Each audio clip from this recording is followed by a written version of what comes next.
I finally stepped into the life meant for me. Leaving Adrian gave me the freedom and peace I'd forgotten. Daniel's presence gave me strength, and my parents began to understand my choices. For the first time, I chose myself, my dreams, my voice, and a future that truly belongs to me. Before we begin, don't forget to subscribe. Get ready for real emotional and thrilling stories from Black adults that will keep you hooked till the end. I always believe that every woman has one day in her life that feels like magic untouched, perfect, and written just for her. For me, that day was supposed to be my wedding day. I had imagined it since I was a little girl watching my mother, Margaret Carter, sew lace onto dresses and whisper, "One day, Evelyn, your moment will arrive." And finally, that moment was here. I woke up that morning with sunlight pouring through the hotel window, warm and soft. My heart was racing with a mixture of excitement and nerves, the kind of feeling you get when happiness feels so big, it becomes a little terrifying. My mother was the first to enter the room, holding a cup of chamomile tea the way she always did when she wanted to calm me.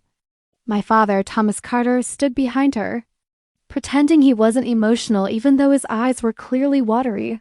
"You're glowing," Mom whispered, smoothing a strand of hair behind my ear. Dad smiled, clearing his throat. "Your mother cried before she even knocked." I laughed, hugging them both, feeling safe and loved. Everything was perfect. Or at least, that's what I believed. My best friend, Sophie Miller, arrived shortly after, bursting through the door with her usual energy. She'd been with me through every milestone: high school heartbreaks, difficult college nights, career confusion, and now my wedding.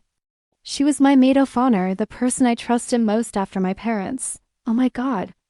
Evelyn, you look like a dream," Sophie said, pulling me into a tight hug. She'd always been dramatic, but I loved that about her. As my hair was styled and my gown was carefully laid out, my mind drifted to Adrian Blake, my soon-to-be husband.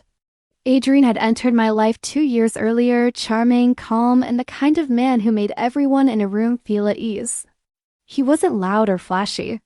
He was steady, warm, and attentive. At least, that's the version of him I knew. We had met at a charity event. I had accidentally spilt coffee on his suit jacket, and instead of getting upset, he had laughed and said, "This might be the most interesting start to a conversation I've ever had." That line stayed with me for days. And eventually, he stayed with me too. Now we were here, about to begin the life I thought I had always wanted. The estate where we were getting married looked like something out of a movie. A long path lined with white roses led to a lakeside ceremony space. Soft music floated through the air, and everywhere I looked, people smiled as if they were part of my happiness. Bridesmaids hurried around fixing last-minute details. My aunt kept crying into tissues, and the wedding photographer kept saying, "Evelyn, just look up a little, yes, like that."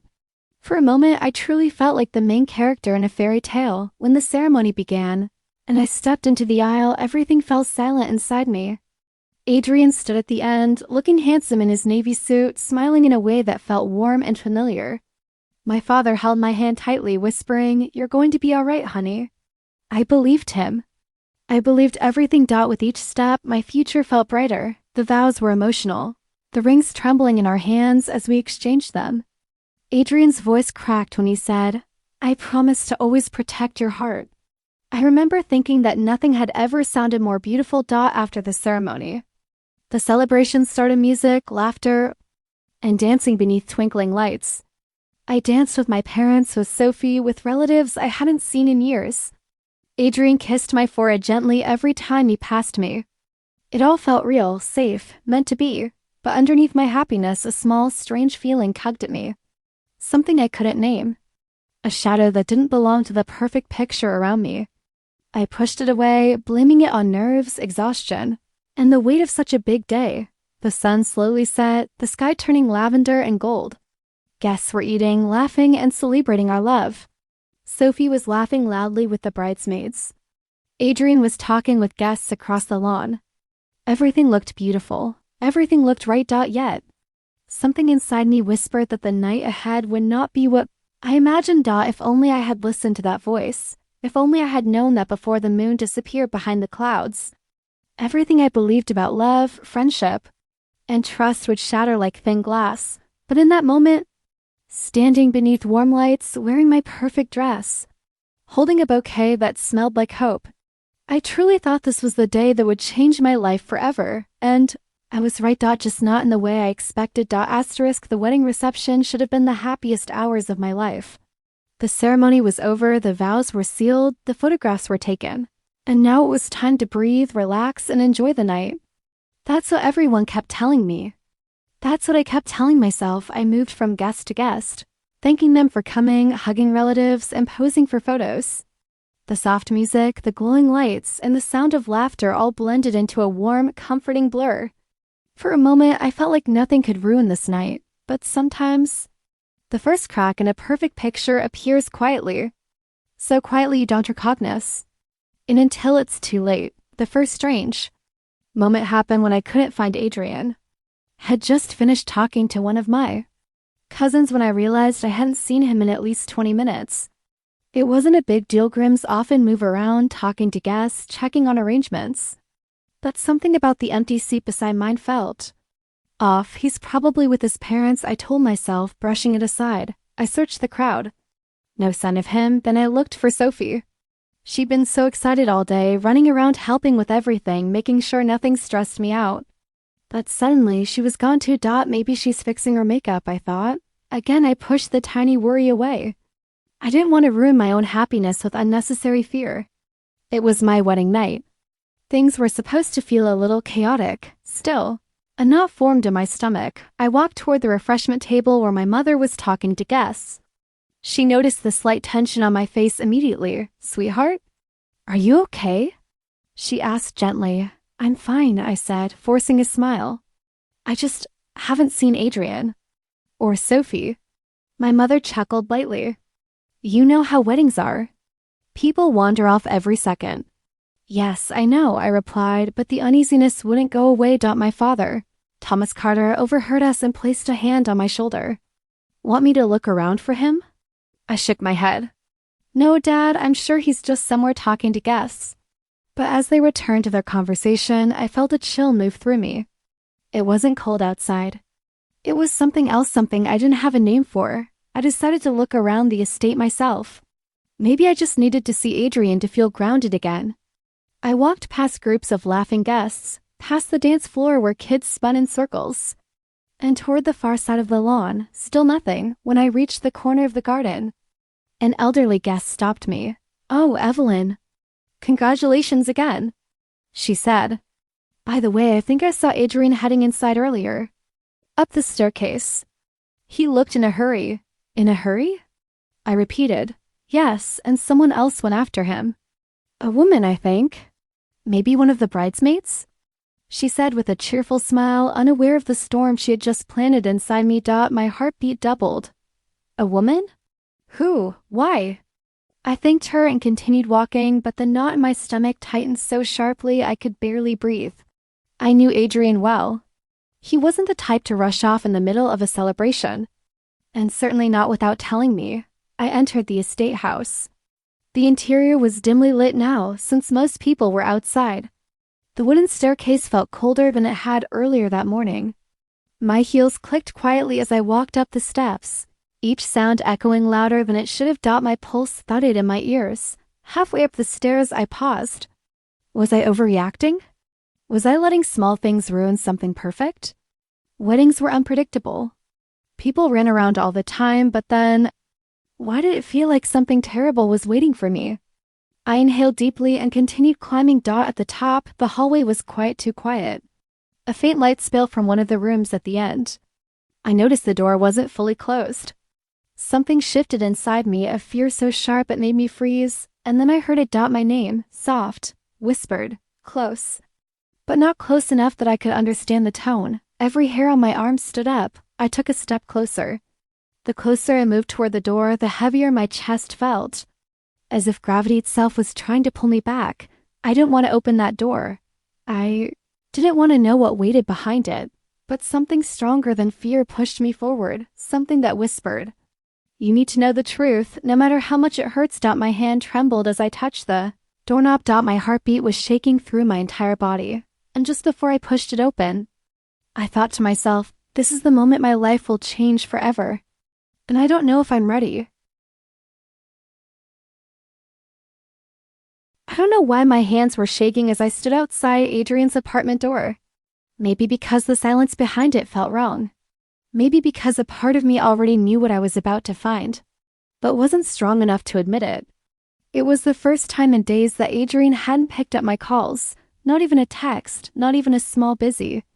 And for the first time since our engagement, his absence didn't feel like stress, it felt like avoidance. My mother, Margaret Carter, had sensed something too. She tried to call me before I left the house. "Evelyn, sweetie, you're thinking too much," she said, placing a hand on my shoulder. "Adrian is just overwhelmed. Weddings are stressful for men too." But my father, Thomas Carter, wasn't fooled. "Check on him," he said firmly, "and trust your gut." And so here I was, staring at the door of the man I was supposed to marry. I knocked. No answer. I knocked harder. Still nothing. But then I heard it, a faint shuffle. A whisper. A soft laugh. A woman's laugh. For a moment, my heart simply stopped. My mind instantly went to Sophie, my best friend, my maid of honor. The person who had promised to stand next to me on the most important day of my life. No, it couldn't be her. She wouldn't do that. I lifted my hand and knocked louder, this time with a force I didn't know I had. The movements inside the apartment suddenly became frantic. A thud, then hurried footsteps, like someone trying to hide something or someone. "Adrian," I called. "I know you're inside. Open the door." Silence, the kind of silence that answers more clearly than words. After what felt like a lifetime, the door finally cracked open. Adrian stood there, shirtless, hair messy, breathing unevenly. He looked shocked. No, he looked guilty.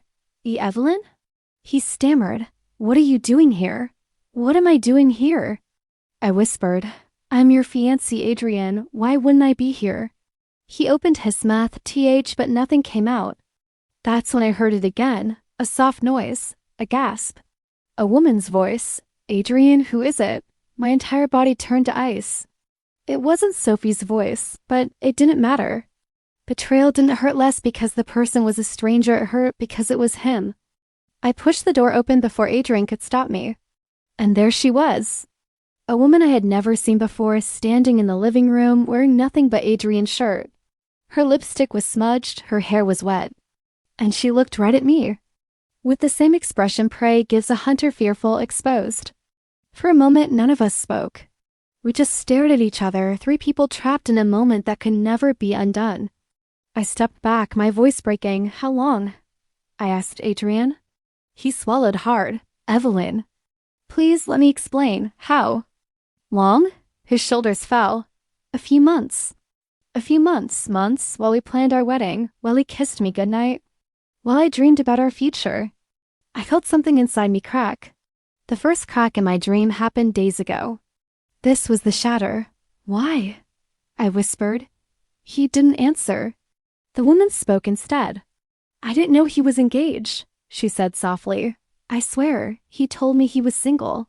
The pain burned hotter, so he had lied. To both of us. Suddenly, my phone buzzed. It was a text from Sophie. "Did you find him? Want me to come?" A bitter laugh escaped me. Of course, Sophie would care. Of course, she would choose me. She wasn't the one behind the door. She wasn't the betrayer. But Adrian was. My vision blurred with tears as I turned to leave. Adrian grabbed my arm. "Evelyn, please, just hear me out. Don't touch me." He froze. "I gave you everything," I said, my voice trembling, "my love, my trust, my future, and you threw it all away for this. It was a mistake," he whispered. "No, cheating is not a mistake. It's a choice." I walked down the hallway, each step heavier than the last. Halfway to the elevator, my phone buzzed again, another message. But this time it wasn't Sophie. It was Daniel Hayes, the man my parents had hired as a consultant for our family business. Kind, gentle, observant Daniel. "You sounded upset earlier. Are you okay? I'm nearby if you need someone." The tears I had been fighting finally fell. Not because of Adrian, but because in that moment of darkness, a small light appeared. I didn't know what Daniel would become in my life.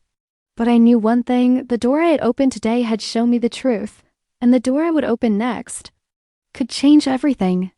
The morning after I discovered Adrian's betrayal felt unreal, like my body had woken up.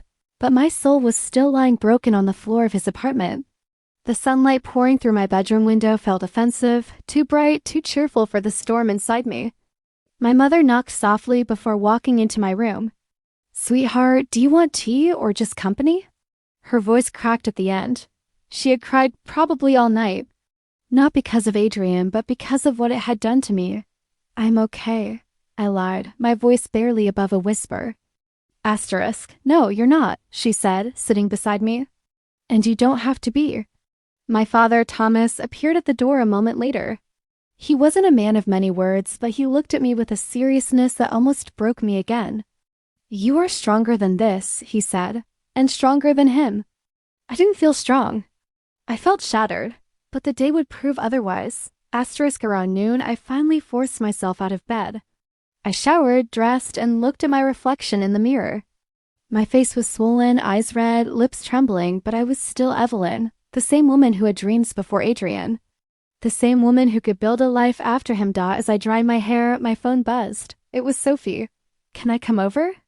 "I don't want you alone today." I hesitated, not because I doubted her, but because I didn't know if I was ready to speak the words aloud. To say Adrian cheated on me. To say my future collapsed in front of me, but Sophie had been part of my life since we were teenagers. If anyone deserved honesty, it was her. "Come." I texted back. She arrived 20 minutes later, breathless, her eyes already filled with tears. "Oh my God, Evie." She pulled me into a hug so tight it squeezed the remaining hurt out of me. I swear if I could legally bury that man, I would. Despite everything, I laughed. A small laugh, but a real one. She held my shoulders and looked at me seriously. "He doesn't deserve you. Not even a little bit. And if you take him back, I'll personally drag you out of his arms." Her protectiveness was comforting, grounding. It reminded me that love didn't always come from romance. Sometimes it came from friendship stronger than blood. The message that changed everything later that afternoon. When Sophie had gone downstairs with my mother to make lunch, my phone buzzed again. It was Daniel. "I'm still nearby. If you need a break from everything, even just a walk, I'm here." For a moment, I didn't know what to say. Daniel Hayes had always been calm, steady, someone who listened more than he spoke. Over the past few months, during meetings, family dinners, and casual conversations, I had sensed something warm in the way he looked at me. Respect, admiration, kindness. Things Adrian had slowly stopped showing me. I didn't owe anyone explanations. Not today. Not ever again. So I wrote back, "A walk sounds nice." When I stepped outside, Daniel was leaning against his car, looking up at the sky like he'd been waiting for hours. When he saw me, his expression softened instantly. "Evelyn, I'm really sorry." "Thank you," I whispered. "But I don't want to talk about him." "Good," he said with a small smile. "Then let's talk about you." We walked down the quiet streets near my house. No questions, no pressure. Just space, peaceful, gentle space. And for the first time since the betrayal, I breathed. "Can I tell you something?" Daniel said halfway through our walk. I nodded. "You handled everything with more strength than most people would. You don't see it yet, but you're becoming someone stronger. Someone braver." I slowed down, my heart tightening. "Daniel?" "I didn't do anything brave. I just walked away." He shook his head. "Walking away from someone you loved isn't weakness. It's courage." His words settled deep inside me. The moment I chose myself that night, I sat at my desk, the same desk where I'd written love letters to Adrian, planned our wedding, and dreamed of our future. I opened a blank page, and I wrote, "Today's not the end of my life. It is the beginning of me choosing myself." The pain hadn't vanished. The memories hadn't faded. But the woman staring at the page, she wasn't the same Evelyn who begged for Adrian's attention. She was someone new.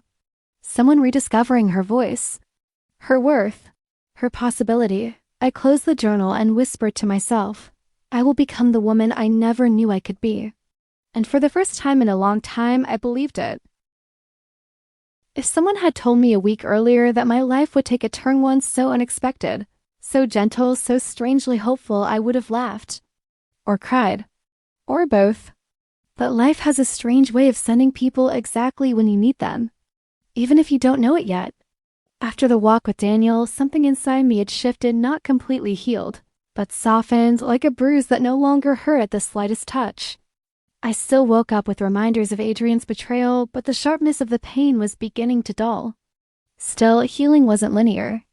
And the next chapter of my life began in the quietest, smallest moment. It was a Tuesday evening.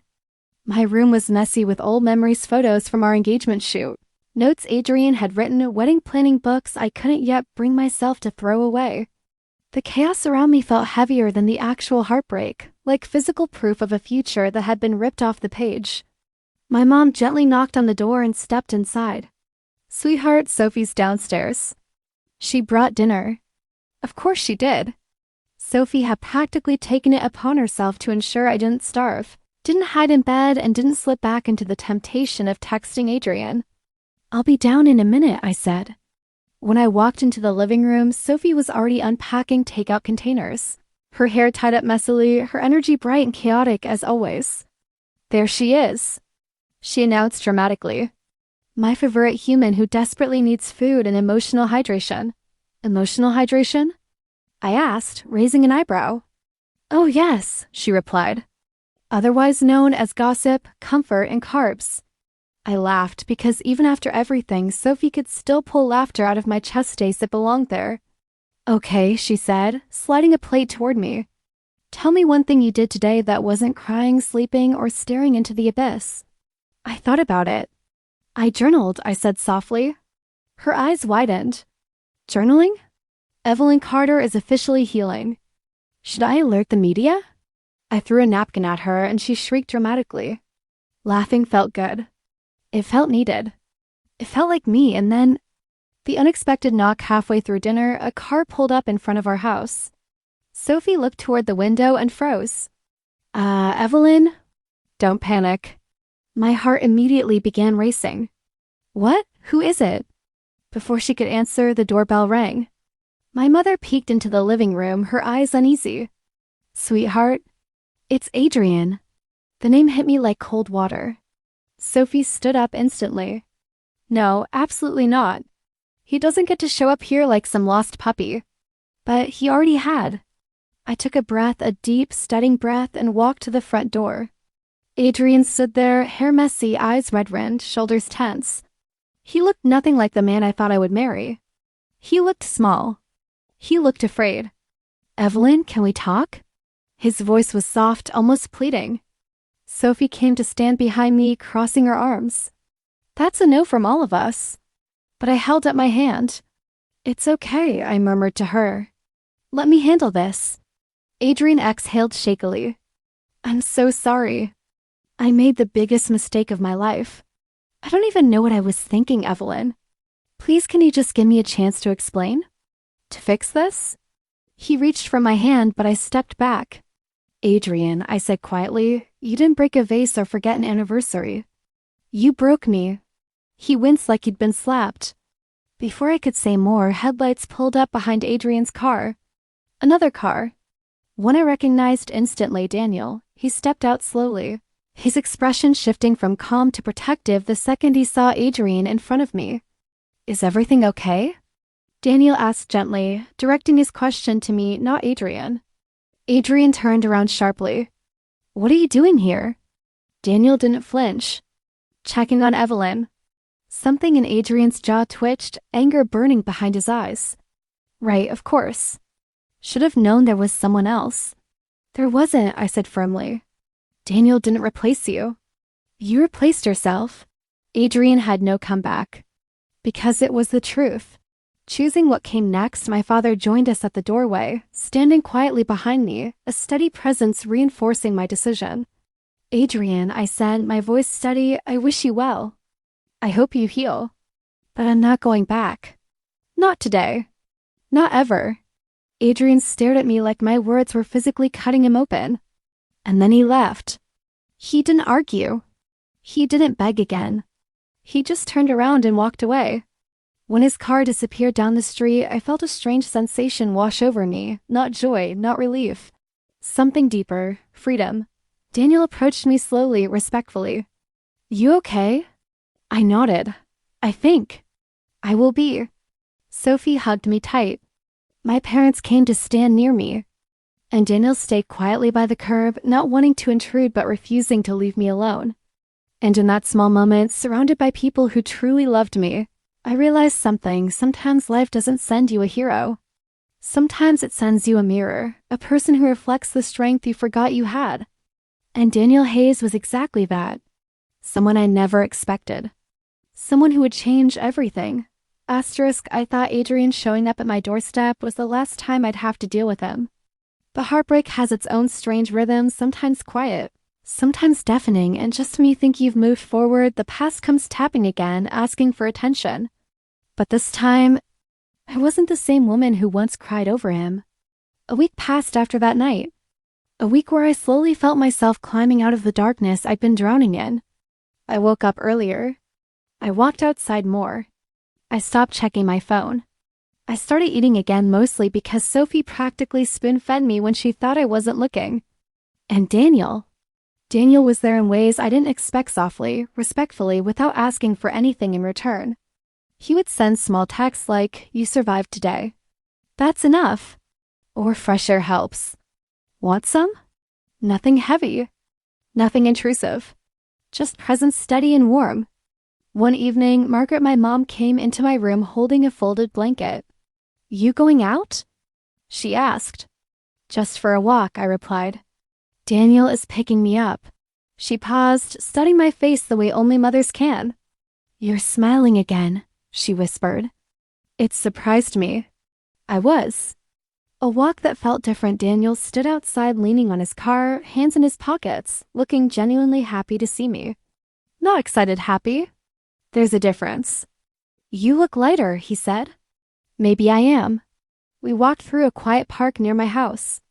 Without planning it, I told him things, small things, big things, everything in between. "I always thought Adrian was my future," I admitted. "I built so much around him that I forgot to leave space for myself." Daniel nodded. "Sometimes we give the wrong people the best parts of our hearts. But that doesn't make the love any less real." His words didn't feel like comfort, they felt like truth. "And what about you?" I asked. "Who broke your heart?" He let out a soft laugh. "Life did. But I survived it to you. I didn't push him. I didn't need to." We walked until the sun dipped into the horizon. And when he drove me home, he didn't try to hold my hand, didn't try to make a move, didn't even linger too long. But before I got out of the car, he said something that stayed with me long after I walked inside. "Evelyn, I'm not trying to take anyone's place. I just want you to know you don't have to heal alone." My chest tightened, warm, safe, unexpected. I wasn't falling in love. Not yet, but my heart had stopped bleeding. And then the past knocked again 2 nights later around 11 p.m. Someone rang our doorbell loud, frantic, impatient.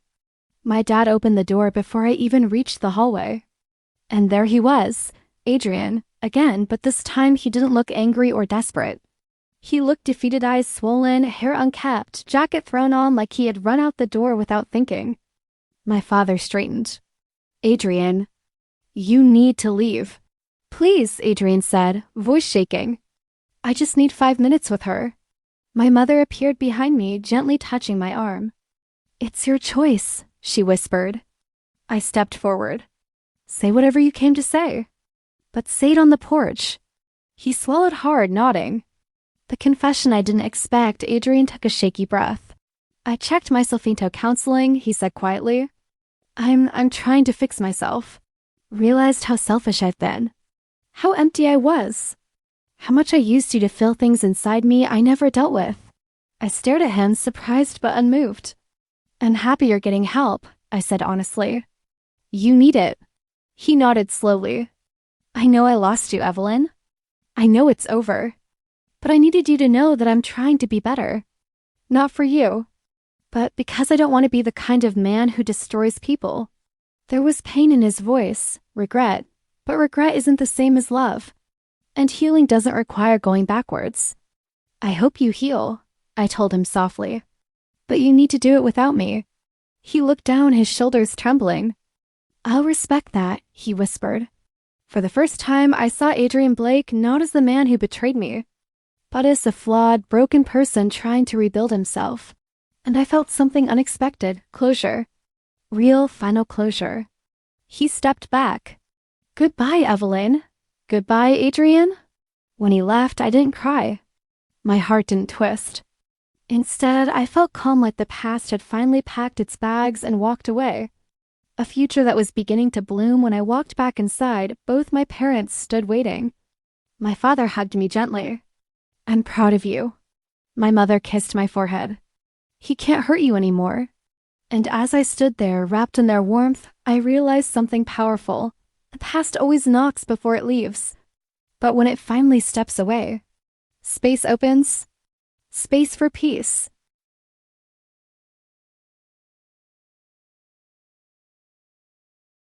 Space for growth.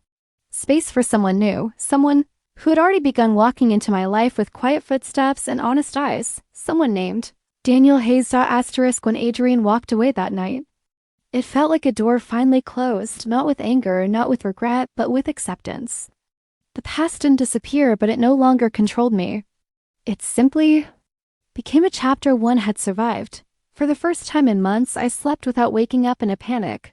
I didn't dream of heartbreak. I didn't dream of betrayal. I dreamed of quiet, sunlight, and peace. And when I opened my eyes the next morning, something inside me felt new, light, steady, whole. I walked downstairs to find my mom humming softly in the kitchen. She looked up, her face brightening. "There you are, sweetheart," she said. "You look rested?" "I feel rested," I replied. Finally, my dad was at the table reading the newspaper. He lowered it and smiled. "Your strength has been something to witness," he said proudly. For so long, I thought strength meant holding on. But I learned that strength sometimes means letting go. A new beginning. Later that afternoon, I received a text from Daniel. "Good morning, Evelyn. Today's a good day for a fresh start. Coffee?" Just one word stood out, fresh. I replied before I overthought it. "Yes, I'd like that." He picked me up an hour later. And for the first time since everything fell apart, I didn't worry about how I looked or whether my smile seemed forced. When I got into the car, Daniel looked at me for a long moment. Not in a romantic way, more like he was checking if I was truly okay. "You look peaceful," he said. "I think I am," I replied softly. We drove to a small coffee shop on the edge of town, the kind with warm lighting and quiet corners. We sat across from each other, sipping our drinks, talking about everything and nothing. Like two people who had known each other longer than they had. At one point, Daniel hesitated, tapping his fingers lightly on the table. "Can I ask you something?" "You can ask me anything," I said. He exhaled slowly. "Am I too early in your story? I don't want to step into your life if your heart is still healing." His honesty made my chest ache in a different way, one that felt gentle, not painful. I took a breath. "Daniel, you didn't walk into my life because I needed someone to replace Adrian. You walked in because I needed someone to remind me who I am." He looked down, a faint smile pulling at his lips. "I'll take that. But I'm not rushing anything," I added. "I just feel safe with you. And that's more than I've felt in a long time." Daniel nodded like he understood every word I said, even the ones I didn't. The day everything made sense over the next few weeks. My life began to rebuild itself in small, beautiful ways. I returned to work. I cleaned my room and donated everything that reminded me of a wedding that never happened. I started cooking with my mom, taking evening walks with my dad, and really laughing with Sophie again. She was thrilled to see me healing. "My girl is glowing," she'd say, wiggling her eyebrows. "I approve of this new era." One evening, I found her sitting on my bed with a mischievous grin. "What now?" I asked. "I'm just proud of you," she said sincerely. "You thought your world ended. But look at you, you built a new one." Tears filled my eyes. Happy ones this time. The moment I chose my future, a few days later, Daniel invited me to a quiet lakeside spot I didn't know existed. When we arrived, the sun was setting, painting the sky in soft pinks and golds. The water was so still it looked like glass. "This place is beautiful," I whispered. "I wanted to show you something peaceful," he said. "Somewhere that feels like a beginning." We stood quietly, watching the water, the sky, the stillness wrapping around us. After a moment, Daniel spoke again softly, carefully. "Evelyn, I like you. Not because of what you've been through, or because you're healing, or because you walked away from something painful. I like you because of who you are now and who you're becoming." My heart didn't race in fear. It didn't ache with old wounds. It's simply open, Daniel, I said quietly. I'm ready to let something new into my life. Slowly, carefully, but I'm ready. He nodded, his smile warm and relieved. No rush. No pressure. Just honesty, he replied, and as we stood there, side by side, I realized something powerful. I wasn't stepping into a new love because I was broken. I was stepping into it because I was whole again. The life I was always meant to live when I finally went home that night. My mom hugged me, sensing the shift. My dad smiled knowingly. Even Sophie texted me 3 heart emojis without asking for details. And as I lay in bed, staring at the ceiling, I realized I had survived betrayal. I had reclaimed my strength. I had rediscovered my worth, and now I was stepping into the life I was always meant to live, one filled with peace, truth, and a love that would grow at its own gentle pace. Not a perfect life, but a real one. My life